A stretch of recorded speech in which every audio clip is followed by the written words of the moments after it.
Hello friends, BM education channel पे आप सभी लोगों का स्वागत है। इतिहास में अभी तक हम आप लोग को पढ़ा रहे थे बौद्ध धर्म। पिछला वीडियो जो था बौद्ध धर्म के दूसरा पार्ट था। बौद्ध धर्म क्या था, बौद्ध धर्म के संस्थापक कौन थे, इन सभी चीज़ों के बारे में हम जानकारी लिए। आज से जो हमारा एक नया चैप्टर स्टार्ट होने जा रहा है जिसका नाम है जैन धर्म। जैन धर्म क्या है, जैन धर्म के संस्थापक कौन था, जैन धर्म में कितने तीर्थंकर थे, और स्पेशली हम महावीर स्वामी जी के बारे में इस लेक्चर में जानेंगे। आइए देखते हैं कि जैन धर्म क्या है। सबसे पहली बात करें जैन धर्म के बारे में। जैन धर्म क्या है? जैन धर्म दो जो नास्तिक संप्रदाय के लोग थे, एक जैन धर्म था और एक बौद्ध धर्म था। बौद्ध धर्म पिछले वीडियो में हम बता चुके हैं, आज से हमारा जैन धर्म स्टार्ट हो रहा है। ठीक है, तो जैन धर्म में कुल हमारे जो थे 24 तीर्थंकर थे। कितने तीर्थंकर थे? 24 तीर्थंकर। तीर्थंकर का मतलब होता है संस्थापक या फिर गुरु। ठीक है, जो हमारे जैन धर्म के संस्थापक या गुरु थे उन्हीं को क्या कहा जाता था? तीर्थंकर कहा जाता था। तो जैन धर्म में कुल 24 तीर्थंकर थे। ठीक है, तीर्थंकर को क्या कहा जाता है? संस्थापक या फिर गुरु कहा जाता है। ठीक है, और आगे बात करें तो जो सबसे पहले तीर्थंकर थे जिनका नाम था ऋषभदेव। क्या नाम था? ऋषभदेव। कहीं कहीं पे इनको आदिनाथ भी कहा गया है और कहीं कहीं पे पार्श्वनाथ भी कहा गया है। माफ़ कीजिएगा, पार्श्वनाथ नहीं, वृषभनाथ कहा गया है। ठीक है, तो प्रथम संस्थापक अगर पूछा जाए कि जैन धर्म के प्रथम संस्थापक कौन थे तो हमारे थे ऋषभदेव। ठीक है, ऋषभदेव को आदिनाथ या फिर वृषभनाथ के नाम से भी जाना जाता है। ठीक है, तो इसी प्रकार कुल मिला के 24 तीर्थंकर हुए हैं। एक के बाद दो, दो के बाद तीन, इसी तरह करके 24 तीर्थंकर हुए हैं। हमको सभी को पढ़ना उचित नहीं है और सभी के बारे में जानकारी भी उपलब्ध नहीं है, इसलिए हम कुछ इम्पोर्टेंट जो एग्ज़ाम के पॉइंट ऑफ व्यू से इम्पोर्टेंट हैं हम उनके बारे में पढ़ेंगे। ठीक है, जैसे कि हमारे जो 22वें तीर्थंकर थे उनका नाम था अरिस्टनेमी। क्या नाम था? अरिस्टनेमी। ठीक है, अरिस्टनेमी जो थे तीर्थंकर, इनका कहाँ से मिलता है कि 22वें तीर्थंकर अरिस्टनेमी थे, ये मिलता है ऋग्वेद से। ठीक है, ऋग्वेद से मिलता है किसके बारे में? अरिस्टनेमी के बारे में। ठीक है, और आगे बात करते हैं जो 23वें तीर्थंकर हैं उनका नाम है पार्श्वनाथ। पार्श्वनाथ से काफ़ी ज़्यादा एग्जाम में पूछे जाते हैं कि पार्श्वनाथ कौन थे। ठीक है, तो पार्श्वनाथ जैन धर्म के 23वें तीर्थंकर थे। इनके पिता का नाम था, इनके पिता जो थे ये काशी के राजा थे जिनका नाम था अश्वसेन। क्या नाम था? अश्वसेन। इनके पिता का नाम अश्वसेन थे जो कि काशी के राजा थे। ठीक है, तो पार्श्वनाथ का जन्म वाराणसी में हुआ। कहाँ में हुआ? वाराणसी में हुआ। इनके पिता काशी के राजा थे और इनके पिता का नाम क्या था? अश्वसेन। तो जो 23वें तीर्थंकर पार्श्वनाथ थे, इनके पिता का नाम अश्वसेन है और ये वाराणसी के राजा थे या फिर काशी के राजा थे। ठीक है, इनके पिता काशी के राजा थे। और आगे बात करें तो ज्ञान की प्राप्ति, जो पार्श्वनाथ की ज्ञान की प्राप्ति हुई वो सम्मेघ पर्वत पे हुई। कहाँ पे हुई? सम्मेघ पर्वत पे। ठीक है, और पार्श्वनाथ की कुल मिला के 4 शिक्षाएँ दी। पार्श्वनाथ ने टोटल 4 शिक्षाएं दी। ठीक है, जो हमारे क्या क्या हैं? सत्य, अहिंसा, आस्तेय और अपरिग्रह। हमारे 4 जो हैं वो शिक्षाएं दिए कौन? पार्श्वनाथ ने। एक बार फिर से रिवीजन अगर किया जाए तो जैन धर्म के जो हमारे प्रथम संस्थापक थे उनका नाम था आदिनाथ या फिर कहीं कहीं पे इनको क्या कहा जाता है? ऋषभदेव भी कहा जाता है। ठीक है, और 22वें तीर्थंकर जो थे अरिस्टनेम थे और 23वें तीर्थंकर जो थे पार्श्वनाथ थे। पार्श्वनाथ का जन्म वाराणसी में हुआ और इनके पिता अश्वसेन जो कि काशी के राजा थे। ठीक है, तो पार्श्वनाथ की 4 शिक्षाएं दी हुई, सत्य, अहिंसा, आस्तेय और अपरिग्रह। सत्य का मतलब होता है कि सत्य के साथ हमेशा खड़े रहना। ठीक है, और अहिंसा का मतलब होता है हिंसा को ना करना। हिंसा ना करना क्या कहलाता है? अहिंसा। ठीक है, और तीसरा जो इनका शिक्षाएं थी वो थी आस्तेय। आस्तेय का मतलब होता है चोरी ना करना। आस्तेय का मतलब होता है चोरी ना करना। अपरिग्रह का मतलब होता है धन का संचय न करना या धन को कलेक्ट न करना, अपरिग्रह कहलाता है। तो 4 शिक्षाएं थी, कौन कौन सी? फिर से एक बार रिवीजन करवा दें। सत्य, अहिंसा, आस्तेय और अपरिग्रह। ठीक है। और जो पांचवा शिक्षाएं थी, ये इसका नाम था ब्रह्मचर्य। ब्रह्मचर्य को महावीर स्वामी ने लाया था। पार्श्वनाथ जी ने 4 शिक्षाएं दी थी, और जो पार्श्वम ब्रह्मचर्य था उसको कौन लाया था? महावीर। महावीर कौन थे? जो कि जैन धर्म के 24वें तीर्थंकर थे, ठीक है। इन्होंने क्या चीज़ जोड़ा?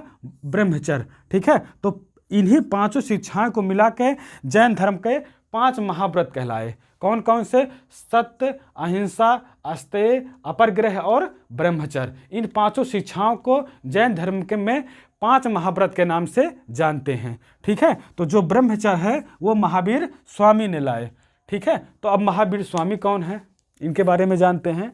महावीर स्वामी जो थे ये जैन धर्म के 24वें तीर्थंकर थे। कौन से तीर्थंकर थे? 24वें तीर्थंकर थे, ठीक है। इन्हीं को वास्तविक संस्थापक कहा जाता है। एग्जाम में अगर पूछा जाए कि प्रथम संस्थापक का नाम बताओ, तब हम लोग कहेंगे आदिनाथ या तो ऋषभदेव, ठीक है। लेकिन अगर इनको वास्तविक संस्थापक की बात करें तब क्या है? महावीर स्वामी, ठीक है। तो जैन धर्म के जो 24वें तीर्थंकर महावीर स्वामी थे, इन्हीं को क्या कहा जाता है? जैन धर्म का वास्तविक संस्थापक। क्या कहा जाता है? जैन धर्म का वास्तविक संस्थापक, ठीक है। जिस प्रकार बौद्ध धर्म में हम पढ़े थे गौतम बुद्ध के बारे में, उसी प्रकार जैन धर्म में हम पढ़ेंगे महावीर स्वामी के बारे में। देखिए, अगर याद करने की ट्रिक, अगर हम दोनों को कंपेयर करके चलें तो याद करने में आसानी रहेगी। जैसे जैन धर्म में महावीर स्वामी, उसी प्रकार बुद्ध धर्म में गौतम बुद्ध के बारे में जानकारी दी हुई थी, ठीक है। तो जो 24वें तीर्थंकर थे महावीर स्वामी, इनको वास्तविक संस्थापक भी कहा जाता है जैन धर्म का, ठीक है। अब इनके बारे में पढ़ते हैं कि महावीर स्वामी, जिस प्रकार बौद्ध धर्म में हम पढ़े थे क्या? गौतम बुद्ध के बारे में, कि गौतम बुद्ध का जन्म कहाँ हुआ, इनकी मृत्यु कहाँ थी, इनके पिता का क्या नाम था, इनकी माता का क्या नाम था, इनकी सौतेली माता का क्या नाम था, और इनका बेटा प्राप्त हुआ उसका क्या नाम था, ठीक है। इसी प्रकार जैन धर्म में हम महावीर स्वामी के बारे में पढ़ेंगे, ठीक है। तो महावीर स्वामी का जन्म 540 BC में कुंडग्राम वैशाली में हुई। कहाँ पे? अगर पूछा जाए, इनका जन्म 540 BC में कुंडग्राम के वैशाली में हुई, ठीक है। और जो कंपेयर करके चलें, गौतम बुद्ध का जन्म कहाँ पे हुआ था, ठीक है। तो उनका हुआ था 563 BC में, और इनका हुआ था 540 BC में। मतलब गौतम बुद्ध का जन्म 563 में और महावीर स्वामी का जन्म 540 में, और इनकी मृत्यु 468 BC में हुई। जैन धर्म के जो 24वें तीर्थंकर थे महावीर स्वामी, इनकी जो मृत्यु हुई 468 BC में, ठीक है। कहाँ पे हुई? पावापुरी में। ये पूछा जाता है एग्जाम में कि जैन धर्म के 24वें तीर्थंकर महावीर स्वामी की मृत्यु कहाँ पे हुई? तो पावापुरी में हुई, ठीक है। और जब इनकी मृत्यु हुई तब ये 72 वर्ष की अवस्था में थे, ठीक है। 68 से 540 में से 468 को अगर हम माइनस कर देंगे तो 72 वर्ष आ जाएंगे, ठीक है। तब जब इनकी मृत्यु हुई तो ये 72 वर्ष की आयु में थे, ठीक है। और इनके बचपन का नाम वर्धमान था। क्या नाम था इनके बचपन का नाम? वर्धमान था, ठीक है। और इनके पिता की बात करें तो इनके पिता का नाम था सिद्धार्थ, और गौतम बुद्ध के पिता का क्या नाम था? शुद्धोधन, ठीक है। और वे शाक्य कुल के रहने वाले थे, जो उनके पिता थे शुद्धोधन, लेकिन जो इनके पिता सिद्धार्थ थे ये ज्ञात्रिक कुल के, मतलब कि कुंडग्राम वैशाली में एक कुल रहता था, उन्हीं के मुखिया थे, ठीक है। इसीलिए उनको किस कुल से माना जाता है? कि वो ज्ञात्रिक कुल से थे सिद्धार्थ, ठीक है। और जब उनके माता का नाम की बात आए तो उनके माता का नाम त्रिशला था, और गौतम बुद्ध के माता का क्या नाम था? महामाया था, ठीक है। तो त्रिशला कौन थी? त्रिशला कौन थे? वो लिच्छवी के राजा चेटक की बहन थी। चेटक आप लोग पढ़ेंगे आगे, तो लिच्छवी के राजा जो चेटक थे उन्हीं के बहन थी। कौन? त्रिशला, ठीक है। और गौतम बुद्ध के वाइफ का क्या नाम था? यशोधरा। क्या नाम था? यशोधरा, ठीक है। और इनके पत्नी का क्या नाम था? यशोदा, ठीक है। तो इस प्रकार कंपेयर करके अगर हम पढ़ेंगे तो याद रहेगा। और कैसे याद करने की ट्रिक है, जैसे देखिए महावीर स्वामी का क्या नाम? बड़ा नाम है, तो इनके जो पत्नी का नाम होगा छोटा नाम होगा, और गौतम बुद्ध का नाम छोटा है तब उनकी पत्नी का नाम बड़ा होगा। यशोधरा और यशोदा, ये याद करने की ट्रिक है। काफ़ी ज़्यादा कन्फ्यूजन एग्जाम में रहता है कि उनके पत्नी का नाम यशोदा है या यशोधरा है। तो जो गौतम बुद्ध उनके पत्नी का नाम था यशोधरा, और जो महावीर स्वामी इनकी पत्नी का नाम है यशोदा, ठीक है। और आगे बात करें तो उनको एक पुत्र की प्राप्ति हुई थी जिन्हें राहुल कहा गया। राहुल का मतलब होता है एक और बंधन, ठीक है, गौतम बुद्ध के। लेकिन महावीर स्वामी जी के एक पुत्री हुई जिसका नाम था प्रियदर्शनी, ठीक है। इसी प्रियदर्शनी की शादी बाद में इनके पहले शिष्य जमाली से हो गई। इनके पहले शिष्य जो महावीर स्वामी के पहले शिष्य थे जमाली, उन्हीं की शादी हो गई, ठीक है। तो इनका जो गृह त्याग था वो 30 वर्ष की अवस्था में हुई, ठीक है। गौतम बुद्ध का गृह त्याग 29 वर्ष की अवस्था में हुई और महावीर स्वामी का गृह त्याग 30 वर्ष की अवस्था में हुई, ठीक है। तो इस प्रकार कंपेयर करके पढ़ेंगे तब आसानी रहेगा, ठीक है। और ज्ञान प्राप्ति उनको वाराणसी में हुई और इनको कहाँ पे हुई? जाम्भी ग्राम में, ठीक है। कहाँ पे हुई? जाम्भी ग्राम में। तो ज्ञान प्राप्ति इनको जाम्भी ग्राम में हुई और कहाँ पे हुई? साल वृक्ष के नीचे और रिजुपालिका नदी के किनारे। अब यहाँ से कंपेयर कर दें हम किसको? गौतम बुद्ध को, ठीक है। तो गौतम बुद्ध का जो ज्ञान की प्राप्ति हुई वो कहाँ पे हुई? वाराणसी में और पीपल वृक्ष के नीचे। किस वृक्ष के नीचे? पीपल वृक्ष के नीचे।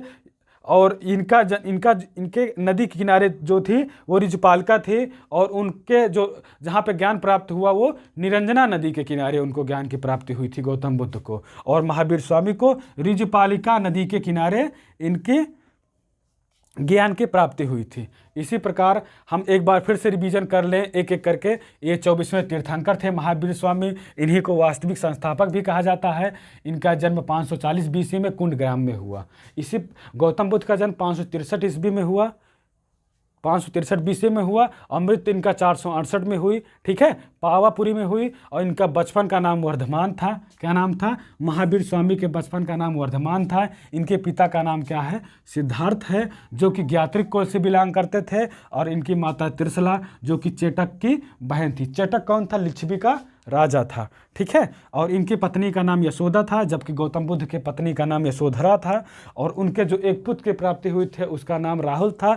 और महावीर स्वामी को एक पुत्री प्राप्ति हुई जिसका नाम प्रियदर्शनी था, ठीक है। और गौतम बुद्ध को 29 वर्ष में घर छोड़े थे। रात का समय था जब घर छोड़े थे गौतम बुद्ध, ठीक है। लेकिन जब ये जो महावीर स्वामी की बात आती है तब ये 30 वर्ष की अवस्था अपने भाई नंदीवर्धन से आज्ञा लेके इन्होंने घर को छोड़ा था, ठीक है। और उसके बाद ज्ञान की प्राप्ति इनको जाम्भी ग्राम में हुई, साल वृक्ष के नीचे। कहाँ पे हुई? साल वृक्ष के नीचे। और गौतम बुद्ध को पीपल के वृक्ष के नीचे ज्ञान की प्राप्ति हुई थी। और महावीर स्वामी को रिजुपालिका नदी के किनारे ज्ञान की प्राप्ति हुई और गौतम बुद्ध को निरंजना नदी के किनारे ज्ञान की प्राप्ति हुई, ठीक है। तो हम इसके कुछ बेसिक के बारे में जाने और महावीर स्वामी के बारे में जाने। इसके बाद बात करते हैं इनके दिए हुए उपदेश के बारे में, ठीक है। तो जो ज्ञान की प्राप्ति इनको जब हो गई, जब जैन धर्म में किसी को ज्ञान की प्राप्ति हो जाती है तब उसको क्या कहते हैं? कैवल्य कहलाते हैं। जिस प्रकार बौद्ध धर्म में बुद्धत्व कहलाते थे, और इसी प्रकार जब इनको ज्ञान की प्राप्ति हो गई महावीर स्वामी तो इनको क्या कहलाए? कैवल्य कहलाए, ठीक है। और ज्ञान प्राप्ति के बाद महावीर स्वामी को कई नाम से जाना जाता है, जैसे जिन नाम से जाना जाता है। जिन का मतलब होता है विजेता। जो अपनी शरीर के सभी ज्ञानेंद्रियों को जीत लिया हो, विजेता, उसको क्या कहलाते हैं? जिन, ठीक है। तो जिन कहा गया। और क्या कहा गया? विजेता कहा गया, ठीक है। आहर्त, जिन का मतलब ही विजेता होता है। आहर्त का मतलब योगी। जिसको किसी संसार के कोई मोह माया न हो उसको क्या कहा जाता है? आहर्त। निर्ग्रंथ का मतलब होता है बंधन रहित। जिसको समाज में कोई बंधन महसूस न हो उसको क्या कहा जाता है? निर्ग्रंथ। निर्ग्रंथ का मतलब ही होता है बंधन रहित, ठीक है। और आगे बात करें तो इनको महावीर कहलाए। महावीर इसलिए कहलाए, महावीर का मतलब होता है साधना के प्रति समर्पण। क्या? साधना के प्रति समर्पण। क्योंकि ये साधना के प्रति काफ़ी ज़्यादा समर्पित थे। कहा जाता है कि ये जब घर से निकले तो जिस वस्त्र में ये निकले थे, ये जब तक इनको ज्ञान की प्राप्ति नहीं हो गई या पूरे जीवन भर, क्या? पूरे जीवन भर उसी कपड़े को पहने रहे।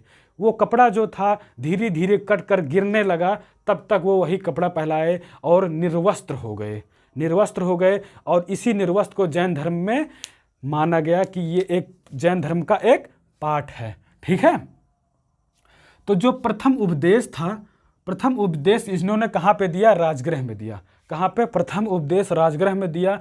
और इनके जो प्रथम शिष्य थे, फर्स्ट शिष्य, ठीक है। जो पहले शिष्य थे इनका नाम था जमाली। जमाली कौन था? अभी हम बताए कि इनकी पुत्री जो प्रियदर्शनी थी, प्रियदर्शनी का जो पति था उन्हीं का नाम था जमाली, ठीक है। कहीं कहीं में जमाल भी लिखा रहता है, तो जमाल जमाली बात एक ही हुई, ठीक है। तो इन्होंने, महावीर स्वामी ने एक शब्द दिया, एक वाक्य बताए, क्या था वो? कि संसार दुखमय है। क्या है? संसार दुखमय है और दुख का कारण कर्म फल है, ठीक है। मतलब जो आदमी जिस प्रकार कर्म करेगा उसी प्रकार उसको फल मिलेगा। तो इसीलिए महावीर स्वामी ने क्या बताया? कि संसार दुखमय है और दुख का कारण क्या है? उसका कर्मफल है। अर्थात क्या इसका मतलब? कि वो आदमी जिस प्रकार काम करेगा उसको फल उसी तरह मिलेगा, ठीक है। तो जो दुख है, दुख को दूर करने के लिए इन्होंने त्रिरत्न के बारे में बताए। क्या बताए? दुख को दूर करने के लिए त्रिरत्न के बारे में बताए। और तीनों रत्न जो थे, सम्यक दर्शन, सम्यक ज्ञान और सम्यक आचरण। इसका मतलब क्या हुआ? सम्यक दर्शन का मतलब होता है सत्य में विश्वास, ठीक है। सत्य में विश्वास। और सम्यक ज्ञान का मतलब होता है सही ज्ञान, ठीक है। और सम्यक आचरण का मतलब होता है सुख दुख में समान भाव। मतलब चाहे सुख हो चाहे दुख हो, उसका जो भाव है वो समान हो, तो उसी को क्या कहते हैं? सम्यक आचरण। अब इसमें स्पेस नहीं था, आप लोगों को हम कुछ चीज़ों के बारे में बता दे रहे हैं कि जो हमारे इनके 5 व्रत थे, 5 जो जैन धर्म के 5 महाव्रत थे, सत्य, अहिंसा, अस्तेय, अपरग्रह और ब्रह्मचर्य। ये सब जो हमारे 5 महाव्रत है, इसमें सबसे इम्पोर्टेंट महावीर स्वामी ने दिया ब्रह्मचर्य, ठीक है। ब्रह्मचर्य किसने दिया? महावीर स्वामी ने। लेकिन इन 5 महाव्रत में एक ऐसी शिक्षा थी, एक ऐसी महाव्रत था जिसका नाम था अहिंसा। तो जैन धर्म में अहिंसा को काफ़ी कठोरता के साथ लिया गया। यहाँ तक कहा जाता है कि जो हिंसा करता था उसके प्रति जो व्यवहार किया जाता था वो काफ़ी कष्टदायक था। इसलिए जैन धर्म में अहिंसा को सबसे ज़्यादा इम्पोर्टेंस मिली, ठीक है। और उसके बाद साथ साथ ही जो महावीर स्वामी थे ये पुनर्जन्म में विश्वास रखते थे, ठीक है। पुनर्जन्म में विश्वास रखते थे। और उसके साथ साथ जैन धर्म के बारे में अगर नेक्स्ट वीडियो में लेके हम आएंगे जैन धर्म के कुछ और चीज़ के बारे में जानकारी, ठीक है। जैसे जैन धर्म कितने पार्ट में बाद में डिवाइड हुआ, ठीक है। ये सब के बारे में हम जानेंगे जैन धर्म के नेक्स्ट वीडियो में। अगर ये हमारा बेसिक आप लोग को समझ में आया हो तो आप वीडियो को लाइक करें और हमारे चैनल को सब्सक्राइब करें, ताकि हमारा मोटिवेशन बना रहे और आप लोगों के लिए इसी प्रकार डेली वीडियो पढ़ता रहे। और इतिहास एक दिन ऐसा आएगा कि इतिहास धीरे धीरे ख़त्म हो जाएगा और आपको पूरे इतिहास में कहीं से भी क्वेश्चन पूछा जाए आप उसको बनाने के लिए तैयार रहेंगे, ठीक है। तो जैन धर्म को एक बार फिर से रिवीजन कर लेते हैं, ठीक है। जैन धर्म के में 24 तीर्थंकर हुए कुल मिला के, ठीक है। और जो तीर्थंकर क्या होते थे? संस्थापक या फिर गुरु कहलाते थे। तो जो प्रथम संस्थापक थे उनका नाम था ऋषभदेव और जो वास्तविक संस्थापक थे उनका नाम था महावीर स्वामी। और 22वें तीर्थंकर जो थे अरष्टनेम का चर्चा हम ऋग्वेद से मिलता है हमें, ठीक है। तो 30वें जो तीर्थंकर थे वो पार्श्वनाथ थे। पार्श्वनाथ के पिता जो अश्वसेन थे वो वाराणसी के राजा थे और पार्श्वनाथ का जन्म वाराणसी में ही हुआ था। और पार्श्वनाथ को जो ज्ञान की प्राप्ति हुई वो सम्मेघ पर्वत पे हुई और पार्श्वनाथ की 4 शिक्षाएं दी गई, सत्य, अहिंसा, अस्तेय और अपरग्रह। और जो 5वां जोड़े ब्रह्मचर्य महावीर स्वामी ने जोड़े, महावीर स्वामी जो कि जैन धर्म के 24वें तीर्थंकर थे, ठीक है। तो इन 5 शिक्षाओं को बाद में जैन धर्म के 5 महाव्रत के नाम से जाना गया, ठीक है। तो महावीर स्वामी के बारे में पढ़े, इसको रिवीजन। इनका जन्म 540 BC में हुआ, मृत्यु 468 BC में हुआ पावापुरी में। जब इनकी मृत्यु हुई तब ये 72 वर्ष की अवस्था में थे और बचपन का नाम इनका वर्धमान था। क्या नाम था? बचपन का नाम वर्धमान था, ठीक है। और पिता सिद्धार्थ जो ज्ञात्रिक कुल से बिलोंग करते थे, जो वैशाली के एक कुल था, ठीक है। और माता इनके चेटक की बहन थी। चेटक जो था वो लिच्छवी का राजा था, ठीक है। इनकी पत्नी का नाम यशोदा था। इनकी बाद में पुत्री की प्राप्ति हुई, जो पुत्री थी उसका नाम प्रियदर्शनी थी। और घर ये कब छोड़े? ये 30 वर्ष की अवस्था में अपने भाई नंदीवर्धन से आज्ञा लेके 30 वर्ष की अवस्था में घर को त्याग दिए, ठीक है। ज्ञान की प्राप्ति इनको जाम्भी ग्राम में हुई, साल वृक्ष के नीचे और रिजपालिका नदी के किनारे, ठीक है। और ज्ञान की प्राप्ति के बाद ये कैवल्य कहलाए। और ज्ञान प्राप्ति के बाद निम्न नामों से जाना जाता है। जिन मतलब विजेता, आर्त मतलब योगी, निर्ग्रंथ मतलब बंधन रहित, ठीक है, जिसका कोई बंधन ना हो। और महावीर, महावीर कहलाए। महावीर का मतलब होता है साधना के प्रति। इसके एग्जाम्पल हमने बताया कि एक कपड़े में घर से निकले थे और वही कपड़ा ये जीवन भर पहने रहे हैं, कपड़े कट करके गिरने लगे और निर्वस्त्र हो गए, ठीक है। तो और इसके बाद एक इन्होंने सेंटेंस दिया, एक वाक्य दिया, संसार दुखमय है और दुख का कारण कर्म फल है, अर्थात मनुष्य जिस प्रकार कर्म करेगा उसी प्रकार उसको फल मिलेगा, ठीक है। और दुखों की मुक्ति के लिए इन्होंने त्रिरत्न के बारे में बताया, सम्यक ज्ञान, सम्यक दर्शन और सम्यक आचरण। इन सभी के बारे में जाने, ठीक है, इस वीडियो में। जब दूसरा वीडियो लेके आएंगे तो इसका पार्ट 2 होगा, ठीक है। आप सभी लोगों का धन्यवाद। हमारे चैनल को सब्सक्राइब करें, अपने दोस्तों के पास भेजें, ठीक है। Thank you.